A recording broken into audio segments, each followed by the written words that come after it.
சூர்யா அண்ணா ஃபேன்ஸுக்கு பயங்கரமான அப்டேட்டா வந்துட்டு இருக்குது. அதுலயும் மே மாசம் 14ஆம் தேதி கருப்பு படம் ரிலீஸ் ஆக போறதா அபிஷியலா அனௌன்ஸ்மெண்ட் பண்ணிருக்காங்க. அண்ட் அது இல்லாம 2 நாளைக்கு முன்னாடி சூர்யா அவர்களோட விஸ்வநாதன் சன்ஸ் இந்த படத்தோட டீசர் வந்து ரிலீஸ் பண்ணியிருந்தாங்க.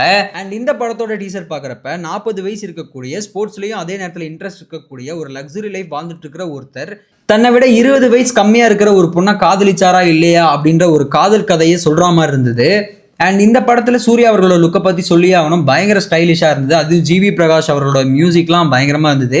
அது இல்லாம இந்த படத்தோட ஸ்கிரீன் பிரசன்ஸ் பாக்குறப்ப விஜய் அவர்களுக்கு எப்படி வாரிசு இருந்ததோ அதே மாதிரி ஃப்ரெஷ்ஷா ஒரு தெலுங்கு படத்தோட பிளேவர் மாதிரி இருந்தது. இது இல்லாம சூர்யா அவர்கள் ஆவேசம் பட டைரக்டர் ஜித்து மாதவன் அவரோட சேர்ந்து தன்னோட 47வது படத்துல போலீஸா நடிச்சிட்டு இருக்காரு. சூர்யா அவர்களை எடுத்துக்கிட்டோம் அப்படின்னா தன்னோட ஆரம்ப காலகட்டங்கள்ல இருந்து இப்போ வரைக்கும் வித்தியாசமான கேரக்டர்ஸ் பண்ணி ரொம்ப கஷ்டப்பட்டு இப்ப அவருக்குன்னு ஒரு இடத்த பிடிச்சிருக்காரு. ஆனா அவர் எவ்வளவு கஷ்டப்பட்டு பண்ணாலும் தியேட்டர்ல இந்த மாதிரி ஒரு சில ஸ்பாயிலர்ஸ் இருக்காங்க.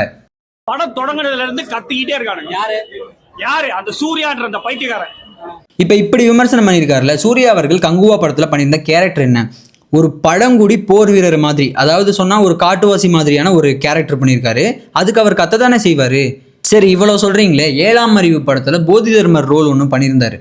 அதுல எத்தனை முறை உங்க காதுகிட்ட வந்து கத்திக்கிட்டே இருந்தாரு. முதல்ல ஒரு விஷயத்த புரிஞ்சுக்கோங்க, கதை நல்லா இல்லைன்னு சொல்றதுக்கும் கத்திக்கிட்டே இருக்கான்னு சொல்றதுக்கும் வித்தியாசம் இருக்கு. ஸோ இந்த மாதிரி ஸ்பாய்லர்ஸ்க்கு நான் சொல்ற விஷயம் என்ன அப்படின்னா, நீங்க தியேட்டருக்கு படம் பார்க்க வரப்ப அது எந்த மாதிரியான ஜானர் அப்படின்னு சொல்லி பார்த்துட்டு அந்த டீசரோ ட்ரெய்லரோ பார்த்துட்டு அதுக்கப்புறம் படத்தை புக் பண்ணி பாருங்க.